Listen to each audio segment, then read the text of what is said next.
I cannot believe this, but La Mer has just sent me the craziest PR. On les voit partout sur TikTok et Instagram, ces vidéos où les influenceurs déballent des colis envoyés par les marques, sauf qu'on ne parle plus du tout d'un simple carton. Ici, les colis PR ont pris une toute autre ampleur. Toujours plus impressionnant et grand pour captiver, faire des vues et surtout vous donner envie d'acheter ce nouveau produit qui vient tout juste de sortir. Dans cette vidéo, j'ai sélectionné quelques unboxings les plus marquants pour qu'on puisse les décrypter ensemble avec recul et légèreté, mais aussi avec de l'analyse. Qui dit dimanche dit nouvelle vidéo sur ma chaîne. Je suis trop contente de vous retrouver. Je suis hyper en forme aujourd'hui. Si vous me découvrez à travers cette chaîne, on parle de plein de sujets. Je fais des vidéos lifestyle et aussi des vidéos un peu décryptage, mais avec légèreté, où on va papoter et se donner notre avis. Donc n'hésitez pas surtout à commenter, à me dire ce que vous en pensez, parce que c'est ce qui fait vivre la vidéo. Et puis moi, je fais des vidéos pour avoir aussi vos retours. Bon, comme vous le savez, j'aime bien relever les situations un peu extrêmes, un peu critiquées sur les réseaux, tout ce qui est un peu de l'abus, très clairement, on va se le dire. On va entamer une discussion sur les PR, comme ça peut-être que ça ne vous dit rien, mais je vois que c'est en train de dégénérer depuis quelques temps sur les réseaux, donc pourquoi pas en parler entre nous. En tout cas, si vous ne savez pas ce qu'est un PR packaging, en français, c'est genre un colis presse que tu reçois. Donc, c'est-à-dire qu'en tant qu'influenceur ou en tant que créateur de contenu, il n'y a pas besoin d'avoir énormément d'abonnés. Moi, j'ai commencé il y a pas mal de temps les réseaux et même avec 1000, 3000 abonnés, je recevais quelques cadeaux des marques qui sont faits justement pour qu'on puisse en parler. Donc, ça touche tout type de créateurs de contenu, que ce soit des nano-influenceurs ou les big influenceurs. Et donc, ces colis que l'on reçoit et qui sont destinés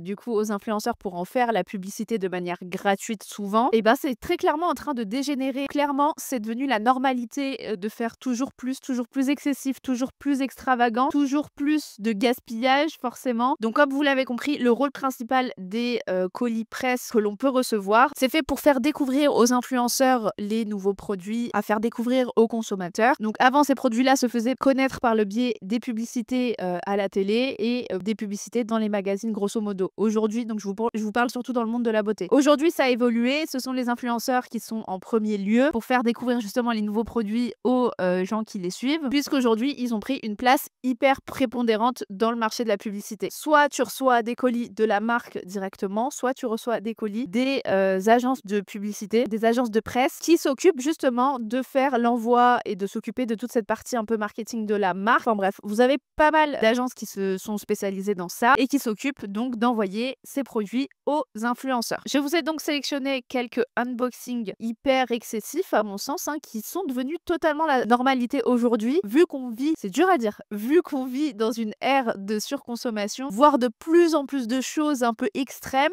C'est ce qui fait réagir les gens, donc top pour la publicité de la marque. En termes de visibilité, plus tu commentes, même si c'est commenté en mal, plus la vidéo va percer. Donc ça fait réagir et puis ça donne surtout envie aux consommateurs d'acheter le produit. Mais de base, quand on revient initialement au rôle des unboxings, moi j'aimais bien regarder les unboxings parce que ça me permettait de voir à quoi le produit ressemblait, quelle était sa teinte exacte, s'il pouvait en gros me convenir. Sauf qu'aujourd'hui, l'unboxing c'est devenu vraiment un truc juste pour montrer que l'on possède cette chose, que l'on a reçu cette chose. Il y a aussi une sorte de compétition entre les influenceurs et je pense que le monde de l'influence, si tout le monde dit que c'est un peu pourri, je pense que c'est à ce niveau-là, beaucoup de compétition. Les gens veulent sortir du lot, donc ils n'hésitent pas à se tirer dans les pattes, etc. Donc on veut forcément recevoir les meilleurs produits, les meilleurs colis des marques les plus prestigieuses et des marques les plus à la mode en ce moment. Et donc quoi de mieux que de montrer ça à travers les unboxings pour faire aussi plaisir à la marque, pour rester sur la liste des agences et puis pour partager si on aime vraiment le produit. Donc moi j'avoue que les unboxings juste pour ouvrir le produit sans voir son efficacité, je trouve pas ça hyper utile dans le sens où, et je l'ai découvert assez récemment, les packaging, donc en gros les colis que reçoivent les influenceurs ne ressemblent en rien à ce que le consommateur va recevoir. Donc déjà, il y a un grand gap entre ce que reçoit l'influenceur et la réalité que reçoit un consommateur. Donc les packaging, vous voyez les énormes packaging que reçoivent les influenceurs, c'est pas ça que vous allez recevoir à la maison si vous commandez le même produit. Forcément, t'aimerais bien recevoir la même chose quand tu vois la personne en face qui fait l'unboxing de ce genre de produit. Je suis pas du tout dans le marketing, mais je comprends que c'est pour donner envie, pour avoir justement une expérience un peu client quand tu ouvres le colis tout en étant filmé. Parce que si tu as juste un petit bout de carton avec avec très peu de choses et d'éléments décoratifs, etc., ça va pas forcément intéresser les gens, donc les gens ne vont pas rester sur la vidéo, malheureusement. Et c'est pour ça qu'aujourd'hui, les marques font des choses de plus en plus extrêmes et poussées. Donc j'ai sélectionné quelques cas qu'on va voir ensemble, parce que cette vidéo n'est pas faite pour taper sur les marques, c'est simplement que le monde actuel fait que on en arrive à faire des actions comme celle-ci. Et si on se pose pas en réfléchissant un petit peu, bah c'est dommage, parce que encore une fois, ça va être une compétition qui va à une forte allure et qui représente plus grand chose au final, parce que ça devient démesuré. Avant de passer au premier exemple, je sais pas si vous vous souvenez d'Enjoy Phoenix qui avait fait une vidéo il y a déjà très très longtemps. Ça a un peu été la précurseur. Non, je ne sais pas comment on dit ce mot au féminin. En gros, elle a été l'une des premières à dire stop justement aux agents, aux marques qui lui envoyaient des colis sans même la prévenir. J'ai envoyé un mail à toutes les marques avec lesquelles je travaille en ce début d'année en leur demandant de ne plus du tout, zéro, m'envoyer de produits du tout. Plus du tout. Donc ça l'a gêné énormément, parce que si encore tu sais ce que tu reçois, bon, et si tu l'acceptes et que c'est une marque que tu apprécies, etc., je vois pas où est le souci. Mais si effectivement tu reçois des colis que tu n'as même pas demandé, de marques qui t'intéressent pas réellement, et ben ça mène vite au gaspillage et puis surtout à la surconsommation. Là ça devenait juste trop, beaucoup trop.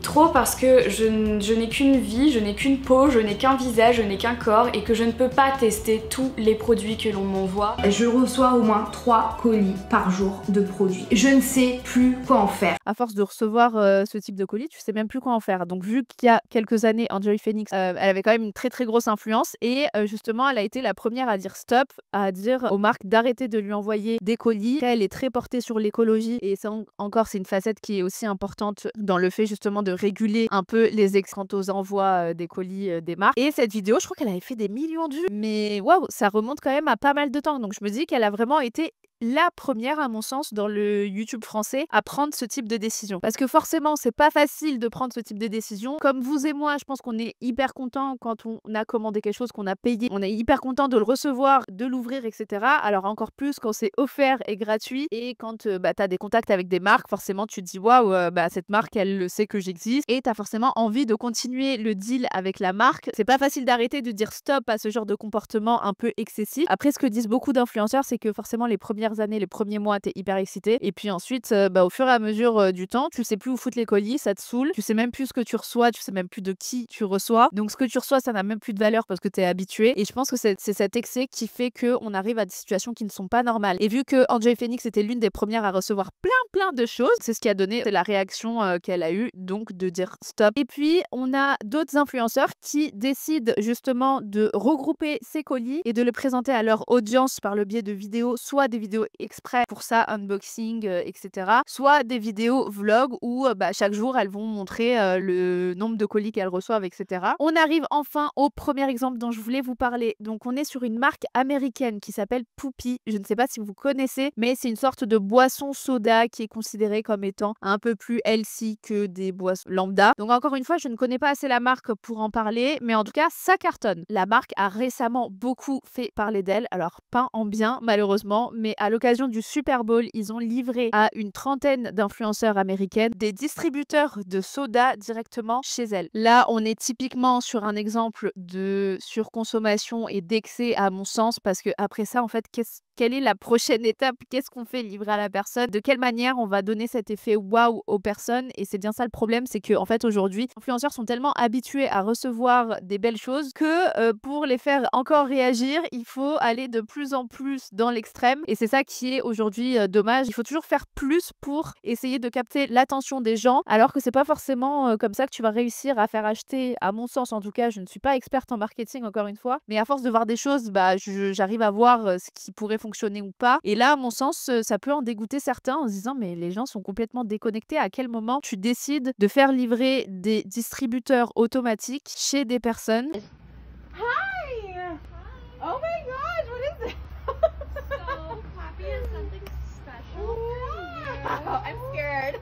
All right. Is something gonna jump out? Here. Okay. No, nothing's going to Okay. jump out. Certes, pour la vidéo, pour la pub, c'est fun, c'est sympa, 5 minutes, mais quand tu vois des gens lambda, en fait, qui galèrent tous les jours, voir ce genre de choses, tu te dis: «Mais où est-ce qu'on est, en fait?» Tu te rends vite compte que tu ne vis pas sur la même planète que ces personnes-là et c'est ça qui est dommage, c'est que ça fait une sorte de fossé entre, les influenceurs et leur audience parce que finalement, tu vois qu'ils sont de plus en plus déconnectés à faire des choses de plus en plus déconnectées, à recevoir des choses de plus en plus extrêmes. Ça peut être regrettable et pour la marque qui se positionne comme étant extravagante et qui ne se soucie pas de ce qui se passe en ce moment. Dans le monde entier, c'est une période assez compliquée et donc faire des choses déconnectées comme ça peut vite engendrer de la frustration pour les gens qui regardent. Et puis ça donne encore un sentiment d'exclusivité pour l'influenceur qui est privilégié, qui reçoit des choses dont ils n'ont pas besoin. Et justement, ce qui est dommage, par exemple, par rapport à cette marque, ils auraient pu totalement faire les choses autrement et, je sais pas, organiser des choses pour leur public, pour leurs clients, avec les machines à distribuer, en distribuant des boissons gratuites, en faisant des événements à des endroits en particulier. Et donc la marque aurait pu tellement prendre d'autres axes moins déconnectés et moins extravagants et faire kiffer leurs clients. Mais ce n'est pas ce qu'ils ont décidé de faire, ce qui a fait que y a eu pas mal de réactions des gens qui n'ont pas compris, tout simplement. Dans cet exemple, apparemment, les machines ont coûté aux alentours de 25 000 $. Alors là, c'est peut-être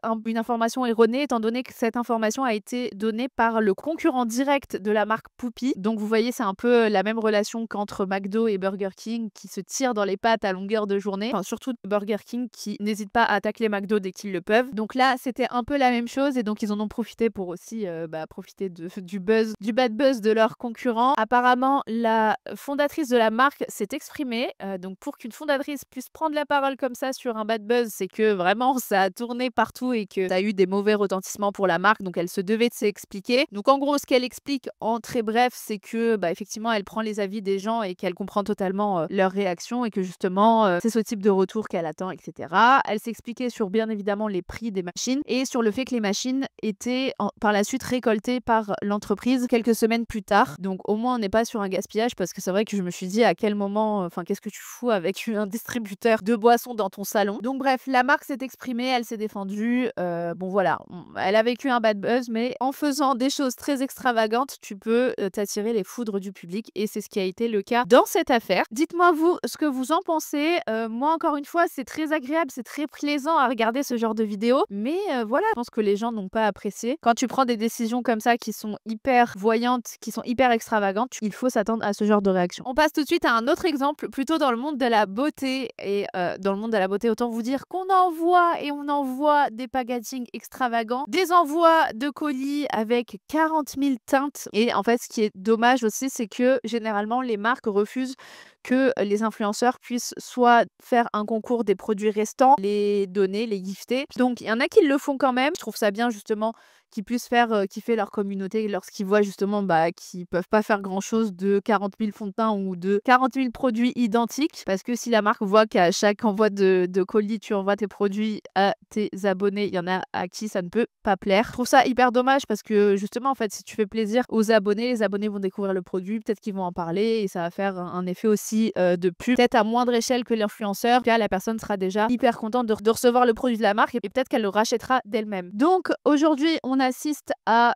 plein d'unboxing de personnes qui partagent la réception de colis avec des emballages qui ne servent à rien, avec des colis qui font la taille d'un appartement, avec un petit rouge à lèvres à l'intérieur. Enfin bref, plein de choses qui aujourd'hui semblent déconnectées. Et donc je vous ai sélectionné une marque, donc c'est la marque Gisou, je sais pas comment la prononcer. J'ai jamais testé leurs produits, d'ailleurs dites-moi si vous voulez que je fasse une vidéo test, j'aime bien en faire de temps en temps. Et apparemment pour les cheveux ça a l'air d'être de bons produits, donc à voir ce que ça donne. Mais en tout cas, voici le style de colis qu'ils envoient à leurs influenceurs. So this morning I got jealous of myself because Gisou knocked on my door and delivered a full fridge with so many beautiful products. I can now say that I have my own little Gisou store at home, which is insane and an absolute dream of mine. Encore une fois, tu reçois ça, t'es hyper content et t'es sûr que ça va être partagé. Donc niveau stratégie de marque, t'es sûr que l'influenceur va partager la réception du frigo parce que qui reçoit ça, très clairement, pas grand monde. Les marques cherchent à trouver des idées pour être sûr d'être partagées, etc. Et c'est surtout quand tu ouvres à l'intérieur, tu vois qu'il y a 9 fois le même produit en je ne sais combien d'exemplaires. En termes d'esthétique, c'est magnifique. Moi, je kiffe. C'est-à-dire que je regarde ce type de vidéos sur TikTok, ça me donne hyper envie. Tu vois les fruits à l'intérieur, c'est hyper esthétique, c'est bien fait. Et c'est d'ailleurs à ça que servent les unboxings et les envois de colis, à nous donner très très clairement envie pour acheter. Et ça montre à mon sens encore une fois un peu la compétition effrénée qu'ont les marques entre elles aujourd'hui pour essayer de se démarquer. Mais ça montre encore une fois une forme d'excès à mon sens par rapport à ce que l'on peut recevoir et surtout la différence qu'a le consommateur au final. Lui, quand il va aller au Sephora et aller acheter un produit Gisou, ça n'aura aucunement la même expérience client que l'influenceur. Mais bon, ça encore une fois, c'est fait pour justement faire une vidéo qui buzz parce que ces vidéos ont buzzé. Donc finalement, là aujourd'hui, on en parle en se disant que c'est excessif, etc. Mais Gisou a réussi ce qu'ils veulent, c'est-à-dire qu'on parle d'eux. Et encore là, avec vous, je n'évoque pas le côté environnemental parce que je ne suis pas la meilleure dans ce domaine-là. J'avoue que je suis un peu défaitiste en termes d'environnement. J'avoue que c'est peut-être pas, peut-être vous allez me tomber dessus. Je mets pas la cause environnementale en premier, même si justement ça devrait parce que c'est notre planète et on vit dessus. Et si on n'arrive pas à respirer sur notre planète, ce qui est le cas de plus en plus aujourd'hui, c'est hyper alarmant. J'ai tellement une vision hyper défaitiste que je me dis à quoi bon? C'est-à-dire que même si tu fais des efforts de ton côté, et ben si personne ne fait l'effort, surtout les plus grands de ce monde en termes de richesse, qui prennent des jets tous les jours, qui les accidents de pollution avec du pétrole qui se déverse dans la mer, etc. Tu te dis mais purée, c'est tellement big par rapport à notre petit impact tous les jours. En fait, j'ai tellement l'impression de me sentir petite que si je fais le moindre effort, ça va servir à rien. Et c'est peut-être hyper défaitiste et je sais que vous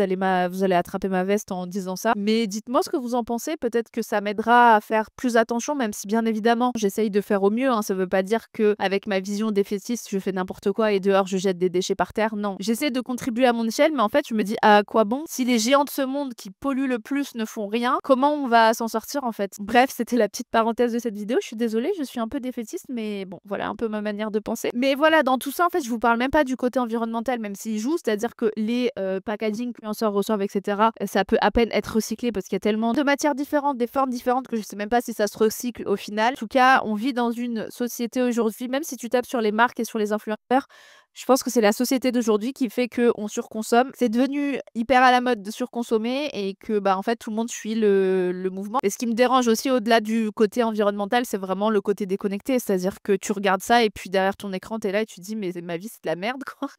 Et c'est bête parce qu'il y a une vision hyper matérialiste, c'est-à-dire que tu peux être le plus heureux du monde sans matériel. Et en fait c'est une vision hyper matérialiste parce que c'est pas ça qui nous rendra les plus heureux, d'avoir le plus de produits, etc. On passe à une autre marque, une marque asiatique. Je sais pas si vous en avez déjà entendu parler, ça s'appelle Gentle Monster et apparemment leur colis aussi est sur quelque chose de très théâtral, un peu artsy, un peu lié à l'art, etc.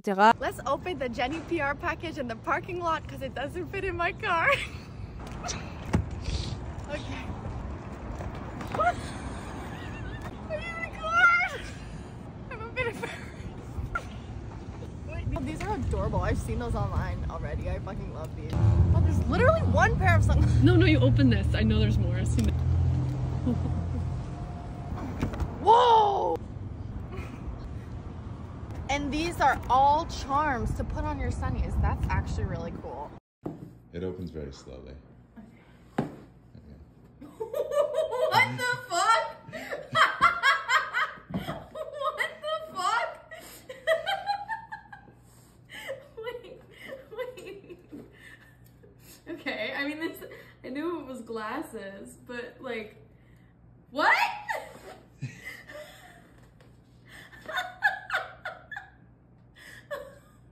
Okay. Ça fait réagir, ça fait des vidéos qui vont être vues par les consommateurs. Je pense que la marque, clairement, n'arrêtera pas de faire ce type d'envoi parce que ça fait partie de leur ADN sûrement, un peu avec un style décalé. Je trouve que ça fait aussi partie des excès que j'ai à vous partager. Il y a aussi des vidéos de la marque La Neige avec encore des réceptions de colis énormes. Je sais même pas ce que tu fous après avec ce que tu reçois, que ce soit la licorne de Gentle Monster ou le gros ballon. Alors peut-être que ça te servira à faire du sport, mais voilà. Mais tout ça pour un petit objet qui fait cette taille. Voilà, on est encore un peu dans de la démesure, mais voilà, ça fait du contenu et ça fait cliquer les gens. Je pense que je vous ai montré pas mal de choses. En tout cas, je trouve ça bien qu'aujourd'hui, les gens se réveillent un peu. Il y a pas mal de vidéos sur les réseaux, sur TikTok, etc., de personnes qui s'insurgent un peu de ce qui se passe, des gens qui parlent justement de cette surconsommation, de cette compétition à travers les marques, les influenceurs, etc. Et c'est bien enfin qu'on réagisse, qu'on se rende compte et qu'on se dise, c'est pas normal. Peut-être que justement nos avis c'est quand même nous qui achetons les produits des marques. Si on arrive à justement dire les choses, peut-être que ça fera réagir certains. Et je pense que les discours d'influenceurs justement pèsent dans la balance, que ce soit Enjoy Phoenix. Je pense que les marques, de toute façon derrière les marques, ce sont des personnes comme vous et moi, donc le discours sera entendu à mon sens. Mais si on laisse réagir comme ça et qu'on laisse cette compétition se faire jusqu'à je ne sais quel degré, eh bien on se retrouvera avec des choses un peu extravagantes et complètement déconnectées de la réalité. En tout cas, je suis hyper curieuse de voir vos avis en commentaire. Dites-moi tout. J'ai essayé d'élaguer du sujet tout en étant hyper décontractée. Voilà, on n'est pas là pour juger ici. Personne n'a tort, personne n'a raison. Mais simplement, l'idée, c'est qu'on s'en rende compte que peut-être qu'on soit un peu moins à l'affût et un peu moins émerveillé par ce type de colis. Et surtout de nous rendre compte que tout ça, ce sont juste les réseaux sociaux et que la réalité est tout autre. Sur ce, si vous avez aimé cette vidéo, n'hésitez pas à vous abonner, à liker. J'essaie de sortir 2 vidéos par semaine. Cette semaine n'a pas été très concluante parce que je n'en ai sorti qu'une, mais je fais vraiment maximum. En tout cas, le but, c'est d'en sortir 1 à 2 vidéos par semaine. N'hésitez pas à commenter, à me dire votre avis. Et puis, écoutez, on se retrouve bientôt pour une prochaine vidéo.